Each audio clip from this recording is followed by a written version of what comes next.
वतन पर जा फिदा करना, प्रभु हमको सिखा देना। दया कर दान भक्ति का हमें परमात्मा देना। दया करना हमारी आत्मा में शुद्धता देना। नमस्कार। आज का सुविचार जीवन अपना प्रभाव डालने के बारे में है, केवल जीविका अर्जन नहीं। Life is about making an impact, not making an income. धन्यवाद। शुभ प्रभात। आज का शब्द है हैंडबुक। HANDBOOK। हैंडबुक मीन्स हस्त पुस्तिका या छोटी पुस्तिका, किसी विषय या स्थान के बारे में विशिष्ट जानकारी प्रदान करने वाली संक्षिप्त संदर्भ पुस्तिका। इसका प्रयोग है every hotel has a handbook. Thank you. सुप्रभात बच्चों, मैं मनीषा जैन आज की पहेली के साथ। आज की पहेली है, एक हाथ का प्राणी अचल, हाथ हिलाओ निकले जल। सोचो सोचो वो क्या है? जी हाँ, ठीक पहचाना, वो है हैंड पंप। धन्यवाद। सुप्रभात। प्रस्तुत है आज का इतिहास। 1982 में आज ही के दिन टाइम मैगजीन ने कंप्यूटर को मैन ऑफ द ईयर घोषित किया। 2012 में आज ही के दिन चीन की राजधानी बीजिंग से ग्वेंगझू शहर तक बनाए गए दुनिया के सबसे लंबे हाई स्पीड रेल मार्ग को खोला गया। धन्यवाद। सुप्रभात बच्चों, आज के विशेष में हम जानेंगे कंप्यूटर के बारे में। कंप्यूटर शब्द अंग्रेजी के कंप्यूट शब्द से बना है, जिसका अर्थ है गणना करना। इसीलिए इसे गणक या संगणक या अभिकलक यंत्र भी कहा जाता है, और इसका आविष्कार कैलकुलेशन करने के लिए ही हुआ था, जैसा आपका कैलकुलेटर कार्य करता है। यह जानकारी या डेटा का उपयोग करता है। इसमें डेटा को स्टोर करने, पुनः प्राप्त करने और संशोधित करने की क्षमता होती है। धन्यवाद। नमस्कार, शुरू करते हैं आज की प्रश्नोत्तरी। प्रश्न नंबर 1, शांति नोबेल से पुरस्कृत प्रथम भारतीय? उत्तर है मदर टेरेसा। प्रश्न नंबर 2, भारत रत्न से सम्मानित प्रथम विदेशी नागरिक? उत्तर है अब्दुल गफ्फार खां। प्रश्न नंबर 3, सर्वोच्च न्यायालय की प्रथम महिला न्यायाधीश? उत्तर है फातिमा बीबी। धन्यवाद। गुड मॉर्निंग बच्चों, आज हम नए साल के स्वागत में एक बाल गीत गाएंगे, तो आइए गाइए मेरे साथ।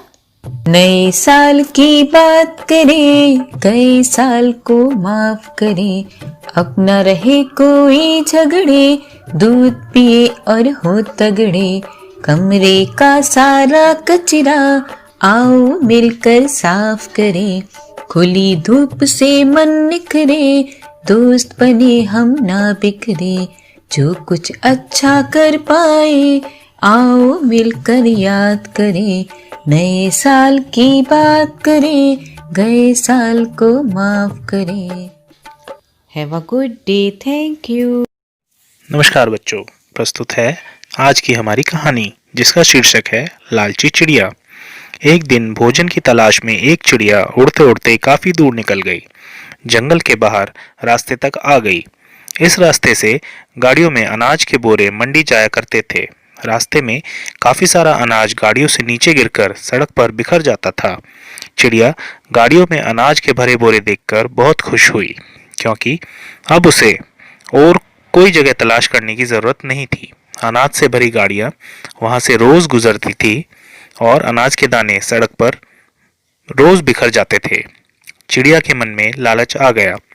उसने सोचा कि उस जगह के बारे में वह किसी को नहीं बताएगी और रोज इसी जगह आकर पेट भर खाना खाया करेगी। उस शाम को जब चिड़िया अपने दल में वापस पहुंची, तब उसके बाकी साथियों ने देरी से आने का कारण पूछा। चिड़िया ने भी एक अनूठी झूठी कहानी सुना दी कि वह किसी तरह जान बचाकर आई है। उस रास्ते से तो इतनी गाड़ियां गुजरती हैं कि रास्ता पार कर पाना मुश्किल है। दल की बाकी चिड़िया यह सुनकर डर गई और सभी ने यह निश्चय कर लिया कि वह रास्ते के पास नहीं जाएंगी। इस तरह वह चिड़िया रोज उसी रास्ते पर जाकर पेट भर दाना खाती रही। एक दिन चिड़िया रोज की तरह रास्ते पर बैठकर दाना खा रही थी। खाना खाने में वह इतनी मग्न थी कि उसकी तरफ आती हुई गाड़ी की आहट उसको सुनाई नहीं दी। गाड़ी भी तेजी से आगे बढ़ रही थी। चिड़िया दाना चुगने में मग्न थी। गाड़ी पास आ गई और गाड़ी का पहिया चिड़िया को कुचलते हुए आगे निकल गया। बच्चों, इस कहानी में हमने देखा कि चिड़िया अपने लालच के कारण दुर्घटना का शिकार हुई। इससे हमें यह शिक्षा मिलती है कि हमें जीवन में कभी भी लालच नहीं करना चाहिए। धन्यवाद। नमस्ते, मेरा नाम प्रेम वर्मा है और आज का मोटिवेट योरसेल्फ का विषय है क्या सेंटा हमारे पास भी आएंगे। ये घटना पिछले साल की है। विद्यालय में जैसे ही हमने बच्चों से बताया कि कल क्रिसमस डे की छुट्टी है, बच्चों ने पूछा ये क्या होता है। हमने जवाब दिया क्रिसमस का मतलब एक्समस। अब वो समझ गए कि बात एक्समस ट्री की हो रही है, क्योंकि उन्होंने एक्स फॉर एक्समस ट्री पढ़ा है। फिर उन्होंने पूछा इस दिन क्या होता है। हमने बताया कि ये ईसाइयों का त्यौहार है, जैसे हमारी होली, ईद और दिवाली होती है वैसे ही। इस दिन रात में सेंटा क्लॉज चुपके से बच्चों के पास जाकर खिलौने, गुब्बारे, टोपी, टॉफी, चॉकलेट आदि रख जाते हैं। इतने पर एक बच्चा जो शायद सेंटा को पहले कहीं देख चुका था, उसने बोला सर वो कुत्ते पर चलकर आते हैं। हमने हंसकर जवाब दिया कुत्ते नहीं, रेंडियर, वो ठंडी जगहों पर पाए जाते हैं। फिर हमने उनसे पूछा किस किस ने सेंटा को देखा है। कुछ के हाथ उठे, बोले टीवी में देखा है। बाकी ने कहा हमने नहीं देखा। फिर हमने उन्हें मोबाइल पर सेंटा की एक छोटी सी वीडियो क्लिप दिखाई और बोर्ड पर क्रिसमस ट्री ड्रॉ किया। बच्चों से उसे बनाने को कहा। फिर सभी कक्षाओं में बच्चों ने क्रिसमस ट्री की ड्राइंग बनाकर उसे सजाने का कार्य किया। फिर इन सब के बीच एक छोटी सी बच्ची ने हमसे पूछा क्या सेंटा हमारे पास भी आएंगे। इस सवाल को सुनकर हम सोच में पड़ गए कि क्या जवाब दें। हम निरुत्तर हो गए। उन्हें हम क्या जवाब देते कि सेंटा केवल शहरों में आते हैं, कॉन्वेंट स्कूलों में आते हैं, बड़े बड़े मॉल्स में आते हैं, पढ़े लिखे समाज में आते हैं। हमने देखा कि हमारे विभाग के बहुत से शिक्षक बच्चों के सामने सेंटा को लाए। वह सचमुच सराहना के पात्र हैं। धन्यवाद। आपका दिन शुभ हो। Merry Christmas. सभी साथियों को संजीव शर्मा का प्रणाम। आप देख रहे हैं प्रेरणा सूची से जुड़े हुए लर्निंग आउटकम से संबंधित कार्यक्रम, जिसमें प्रतिदिन हम किसी एक एलो कोड को लेकर ERAC आधारित गतिविधि के बारे में बात करते हैं। आज हम बात करने वाले हैं कक्षा 4 के गणित विषय के एलो कोड M411 यानी 411 के बारे में, जो ज्यामिति और उसकी मापों से संबंधित है।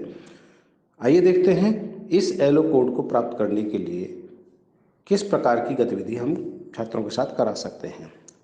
यहाँ दी गई गतिविधि एक उदाहरण मात्र है। शिक्षक ऐसी ही गतिविधियाँ अपनी शिक्षण योजनाओं के लिए करा सकते हैं। आप देख पा रहे हैं कि आज की जो गतिविधि है, आज का जो लर्निंग आउटकम है, वो ज्यामितीय आकृतियों को समरूपता के आधार पर समझने के संबंध में है।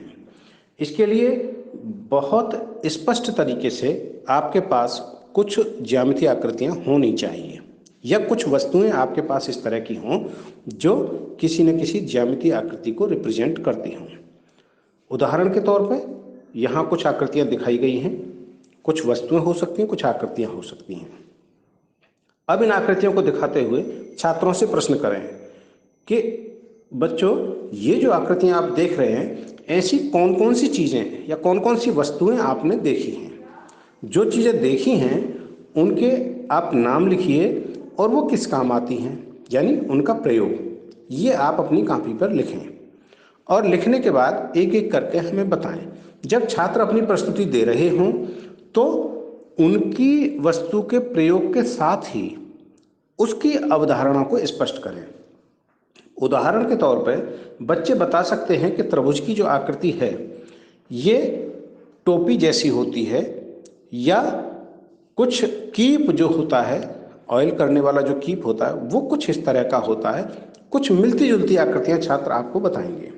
जब वे बता रहे हों तो उनकी अवधारणा को बहुत अच्छे तरीके से आप स्पष्ट करें और साथ में उस प्रकार की अन्य वस्तुओं के भी उदाहरण देते हुए और अच्छे से समझ बना सकते हैं। जब ये सब कर रहे हों तो छात्रों को उनसे जुड़ी हुई चीज़ों के बारे में ज़रूर बताएं और पूरी गंभीरता के साथ छात्रों की बात को सुनें। हो सकता है कि वो बहुत स्पष्ट तरीके से अपनी चीज़ों को न कह पा रहे हों, इसमें उनकी मदद करें। किसी भी गतिविधि के लिए, बेहतर गतिविधि के लिए आपकी सक्रिय भागीदारी छात्रों के बराबर ही आवश्यक है। तो कराते रहें गतिविधि, हासिल करें प्रेरणाओं को। हम बनाएंगे प्रेरक प्रदेश उत्तर प्रदेश। जय हिंद, जय शिक्षा।